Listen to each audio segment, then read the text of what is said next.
Welcome to the Monday Mile edition of the Over 50 Health and Wellness Show, your quick hit of inspiration and practical advice to kickstart your week strong.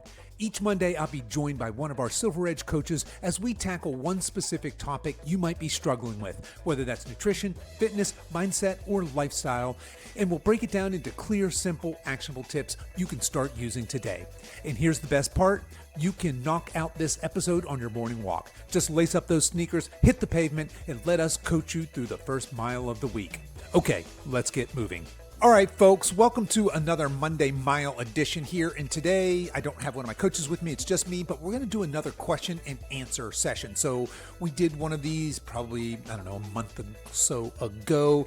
But for those of you that don't know, you can actually ask me any question or leave any comment you want. You can actually text it to me. And this is how it works. So in the podcast software that I use, if you go to the show notes, so if you're listening on Apple Podcast or Spotify or some other app, there's at the beginning of the show notes, it's going to say something like text me your comment or question, something like that. Now, a couple things you need to know here. One, the first is I can't text you back. You're not actually texting me. You're not texting the Silver Edge. You're actually texting my software. And then they make that text available so I can read it, so I can see it. So I've got a couple questions today I want to answer that you guys have asked since the last time we did a Q&A. So that's what we're going to do today. Got 3 fantastic, wonderful questions to dive into.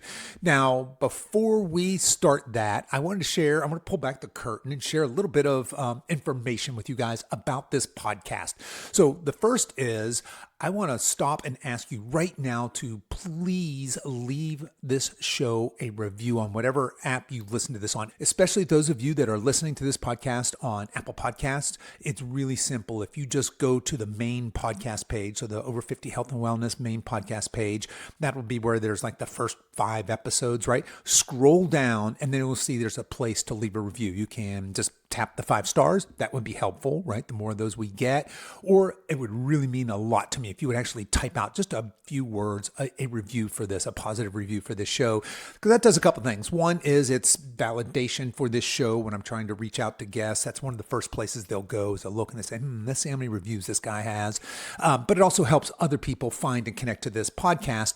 And I'm asking for this now because we've been flirting right around 10,000 downloads per week. We're right on the cusp. We've come really close, but we haven't pushed past that 10,000 download per week barrier yet, but we're really close. So if you don't mind, if you would just take a minute to rate and review the show, I think that'll help us get over that bump.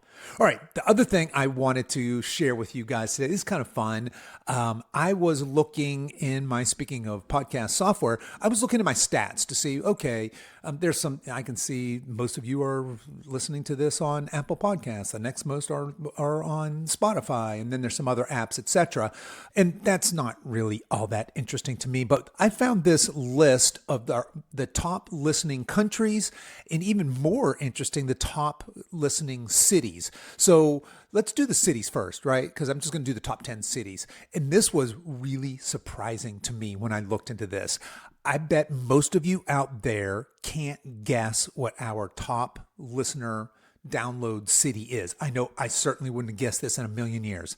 It's Sydney, New South Wales, Australia. Come on, Sydney. I love you guys. I can't believe it. That is absolutely amazing. So Sydney was number 1. Minneapolis, Minnesota, number 2. Another surpriser. I mean, that's crazy, right? I don't know anybody personally that I can think of that lives in Minneapolis. Number 3 was Chicago. Number 4, get this, Melbourne, Victoria. Come on, Australia. I'm loving you guys down under. Number 5, Dallas, Texas. Number 6, New York, New York. Number 7, Atlanta, Georgia. Number 8, Houston, Texas. Number 9, right here in my home state, Charlotte, North Carolina. Let's go, Charlotte. Love you guys. Number 10, Brisbane, Queensland. Again, Australia.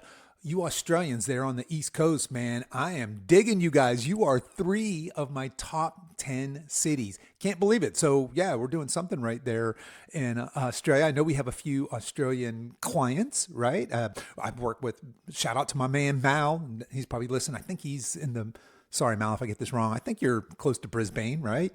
But shout out to you and maybe to some of your friends listening there.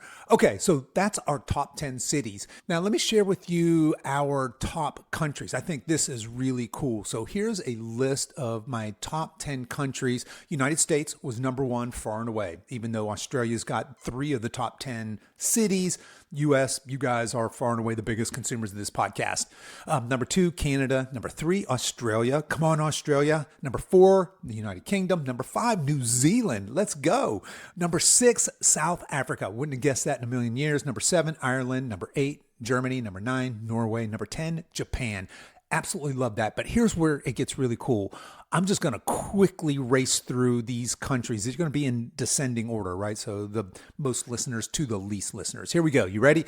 Starting from number 11 and going down from there. Spain, Greece, Brazil, Netherlands, Finland, Singapore, Sweden, India, France, Saudi Arabia, Hong Kong, United Arab Emirates, Belgium, Jordan, Italy, Hungary, Malta, Thailand, Israel, Aruba, Luxembourg, Qatar, Jamaica, Cambodia, Mexico, Kenya, Iceland, Jersey, Portugal, Switzerland, Philippines, Bulgaria, Egypt, Cayman Islands. Come on, shout out to my man Dan there in Cayman Islands. Love it. You guys are representing there. South Korea, Croatia, Malaysia, Zimbabwe, Dominican Republic, Estonia, Poland, Nepal, Morocco, Lao People's Democratic Republic. Come on, guys. Puerto Rico, Turkey, Georgia, Macau, Denmark, Cyprus, Costa Rica. Absolutely love it. We've got this global audience here, right? But here's what I'll say. Those of you listening in Georgia, Macau, Denmark, Cyprus, Costa Rica, you guys are bringing up the rear here. Those are rookie numbers. Let's get those bumped up. Tell a friend, okay? Let's go. All right, thanks for bearing with me. I just wanted to start the show that way, kind of let you guys know that you're part of a global community that cares about healthy aging. I absolutely love it. So there you go, global audience. I love all of you. Thanks for tuning in. I feel blessed and honored to have such a wonderful audience from all over the world. That's fantastic, I think. All right, folks, so let's jump into the 3 questions that I got this week from you folks. I wanted to go through these very quickly. We got some great ones here.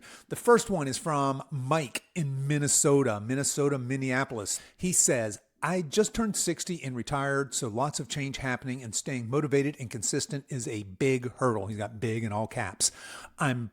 Let's see, it says, I'm in pretty good shape, but have to overcome various muscle, knee, and spinal issues. Aging, I guess. I'm starting over, and it's very humbling, very in all caps, considering where I've been with fitness. I want to know how to get the drive back. So he's got that in all caps, how to get the drive back. Would also love to listen to people that have been successful overcoming perceived obstacles. Easy to execute tips and tricks would be awesome to hear to help with building new behaviors and daily practices. All right, Mike, first of all, thanks so much for taking the time to text this. Absolutely love this question. This is great. I love that you just turned 60, lots of change happening, and staying consistent. You're recognizing that's a big hurdle. I love that you're already in pretty good shape, so you're ahead of the curve there. And look, who of us in our 60s, so I'm 61, doesn't have some various muscle, knee, other issues, right? But when you say aging, I guess, yes and no, but we never want to use aging as our excuse, right? Starting over, very humbling. Yeah, I'm with you there. It's been a while since I started over, but I certainly remember it was a whole lot harder starting than it is maintaining. So keep that in mind. So how do you get your drive back? And let's tackle that first. So when we talk about drive, a couple things come to mind for me. First is really getting in that groove, kind of getting your mojo back. And I feel like there's a couple of things here that we can pull apart. And the first is making this distinction between motivation and discipline. So I think that when we start any new healthy endeavor, motivation is really important. I'm a big fan of motivation. It's just, know this, it's your fickle friend. Motivation is not sticking around for the long term. It's not your ride or die homie by any means, but it is great for getting started. So it sounds like you're really excited to get back in shape. Honor that motivation and harness that motivation, but know that that's not going to get you, to 70, right? It's not even going to get you to 61, frankly, but it is great to get you started.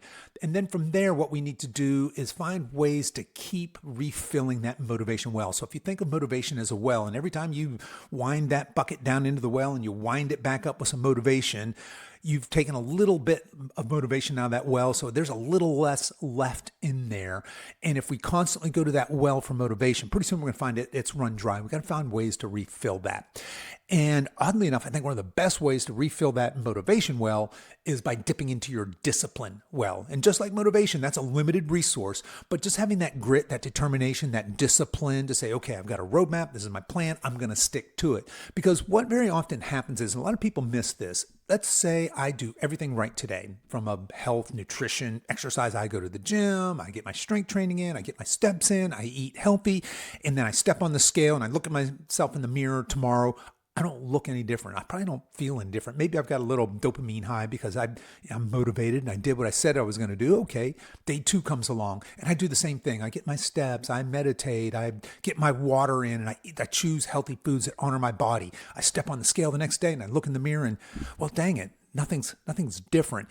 And so when we talk about motivation and discipline, know that when we're getting back into shape, or maybe some of us getting in shape for the first time, we've got to allow some time for us to actually see the progress. And that can be really tough. That's why so many people start New Year's resolutions. I'm going to lose this 20 pounds once and for all. And 3 weeks into it, they just give up, right? Maybe they don't even make it that long.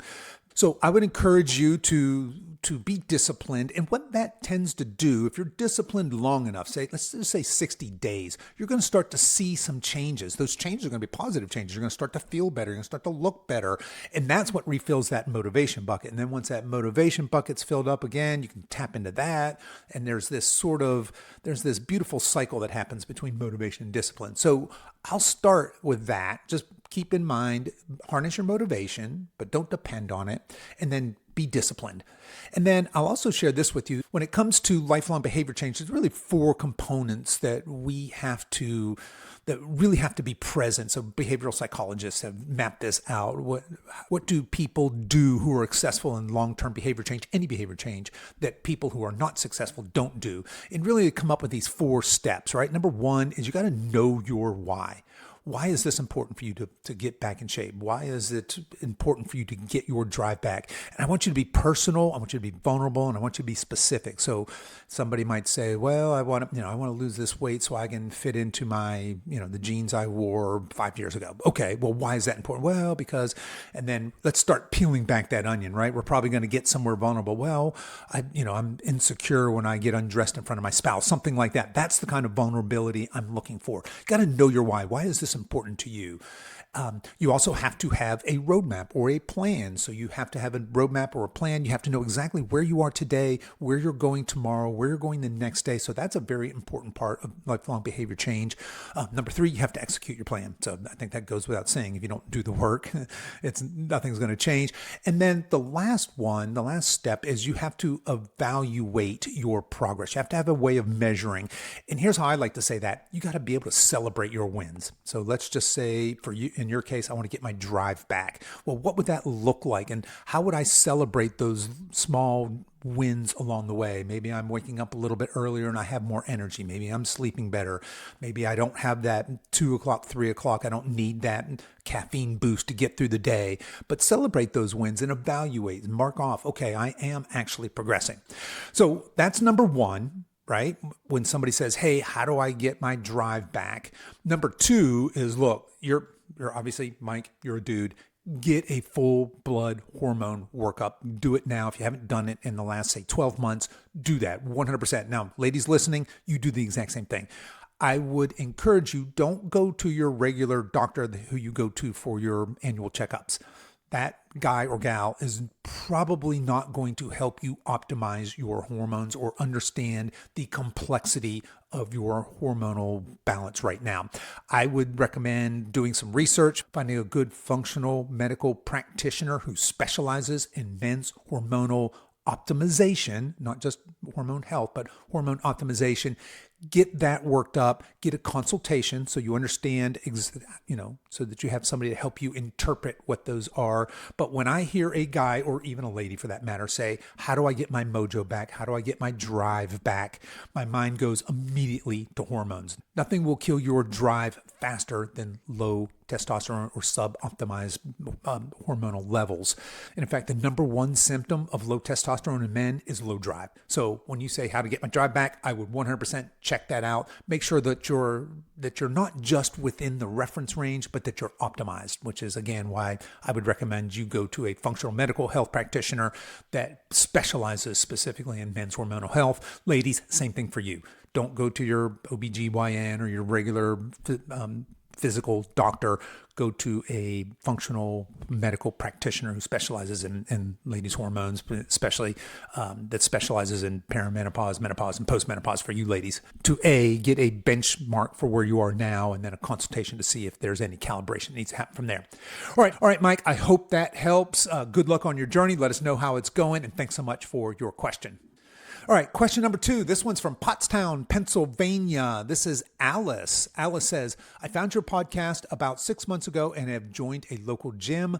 My question is about deadlifts. I have never lifted weights before and I don't want to hurt myself. Should I try deadlifts? Alice, I absolutely love this question and congratulations to you. I'm so happy that you found the podcast. I am thrilled that you joined a gym, that you've never lifted weights before. Don't know your age in here, but I'm guessing if you're listening to this, you're probably over 50. Absolutely love this. So yeah, I got a lot of thoughts here. And since this is a Monday Mile, let me see if I can be fairly brief with this. First, I want to just demystify the deadlift because we get a lot of swirling controversy about whether people over 50 should do deadlifts. It very often shows up as the number one exercise people over 50 should not do. And that's BS. That is total crap. A deadlift, when we just strip away all the nonsense, is you bending down and lifting something up off the floor.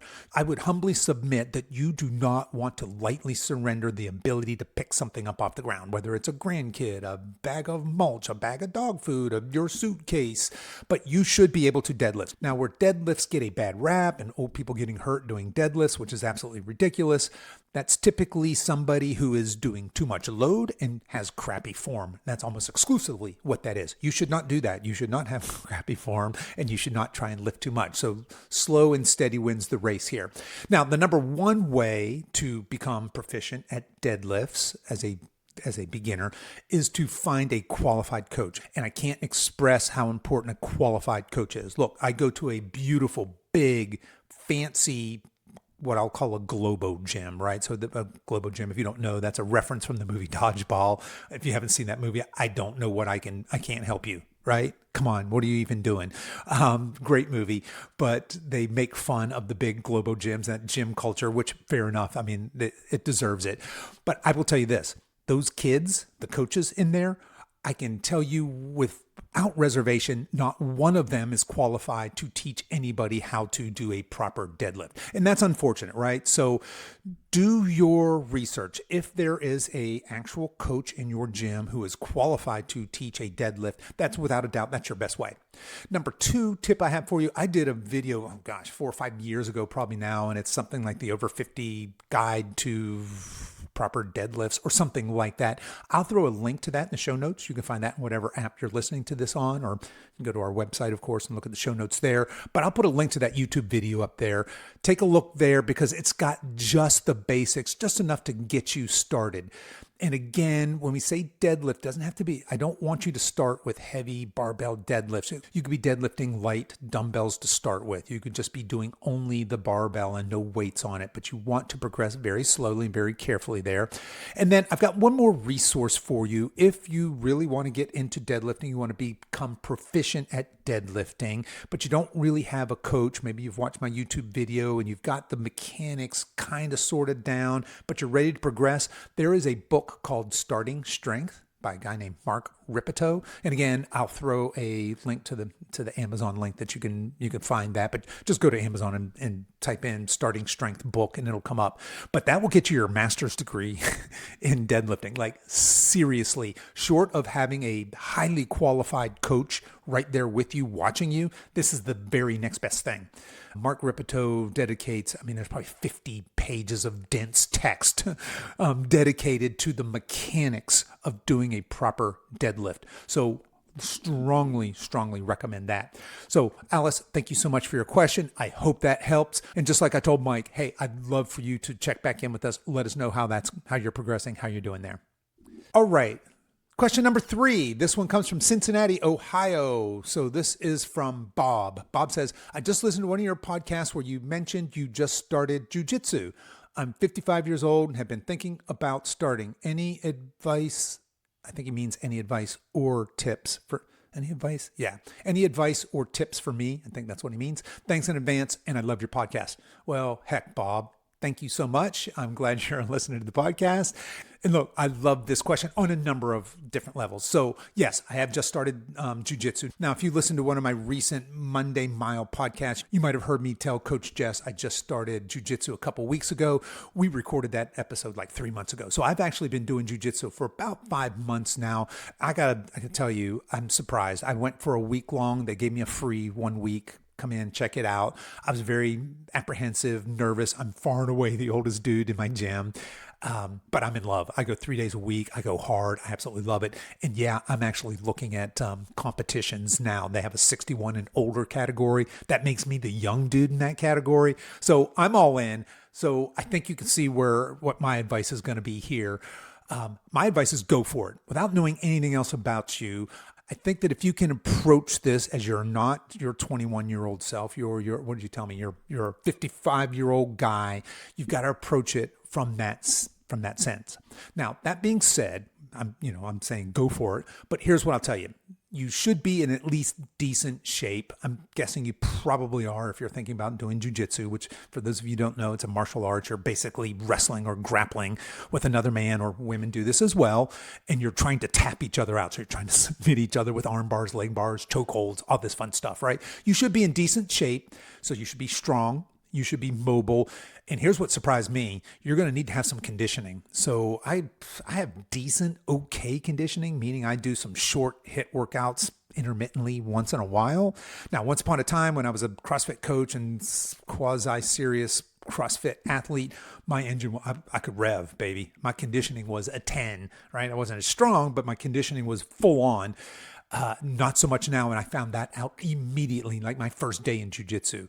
This is a surprisingly taxing on your cardio engine. So you just know going in that you're going to need to have some strength. You're going to need to have some mobility. You're going to need to have some conditioning. If you don't have those now, you will quickly. Now, that being said, of course, jiu-jitsu is very much a technique game, but you probably don't have that if you don't have a background in jiu-jitsu. So you're going to, that skill acquisition will come as you practice. But yeah, you should be in decent shape. You should be mobile. You should be able to go for an hour at a fairly decent pace. Now, I'll say this. Look, you're 55 years old. My goal in jiu-jitsu, my number one goal, I told you, hey, I want to compete. I want to get better. I'm having a lot of fun with this. But really, my number one goal is don't get hurt. Like, don't get seriously hurt. So I know my limits, and I try and stay within that while still really pushing myself. Now, again, I'm not sure if you have any background in martial arts. Maybe let's see, you were in Cincinnati. I grew up in Pennsylvania. I wrestled as a kid, but now the last time I wrestled, I was probably, 13, 14 years old. So if you have some background, then you probably know what you're getting into. But if not, you should be prepared to be, let me say, very uncomfortable and very humbled. And by very uncomfortable, I mean, a 200-pound sweaty dude just grinding you into the mat and eventually submitting you. So you got to tap out because it hurts so bad, right? So you have to be comfortable being uncomfortable and being able to work through that. You also, as the new dude and probably going to be the old dude in your gym, you got to be right here, going to tap out a lot, and you should tap out before you hurt yourself again. But you've got to be comfortable being uncomfortable, and just that psychological side, right? You have to go into this as, hey, I want to learn, I want to bond with potentially other people, right, through this sport. But look, I'll say this. I absolutely love the idea of being strong and fit and healthy and being able to express your body athletically. So yeah, Bob, I don't know that much about you, but I am 100% all in. I think that if this is on your heart and you're thinking, hey, this is something I'd like to try, call around. Just make sure that the gym that's you're thinking about joining is appropriate. And that means you have probably at least some other masters athletes in that gym. So you're probably going to be the oldest dude, but you don't want to be the oldest dude by 30 years, right? So just check around. Most places, like I said, they gave me a free week and I went a couple times. I was like, yeah, I think I can do this.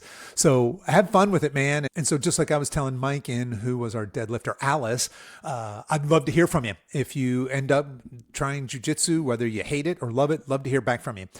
All right, Bob, so that's what I've got for you. I'm cheering for you. I'm in your corner. I hope you have fun, brother. Go get after it. Go get strong. Who knows, if you get into it, maybe I'll see you at a tournament one of these days here. All right, guys, that's what I've got for you today. 3 wonderful questions. Again, I'll just say I love answering these kind of questions. In fact, I'd do another podcast a week if we had enough questions coming in where I just answer your questions. So keep them coming. A couple ways you can do that. Number one, if you're listening to this on a podcast app, again, that little text me a question or comment, you can fill that out. You can email me, coach@silveredgefitness.com. Or if you're somebody who watches this on YouTube, you can just leave a comment in the YouTube section. I'll answer questions there as well. So there you go, folks. Until next time, stay strong. Okay, folks, that is your Monday Mile for this week. Quick, simple, and packed with power. If you found this helpful, be sure to share it with a friend who's walking their own path to better health. And hey, don't forget to tune in this Wednesday for our full-length episode of the Over 50 Health and Wellness Show. Until then, keep walking, stay consistent, and as always, stay strong.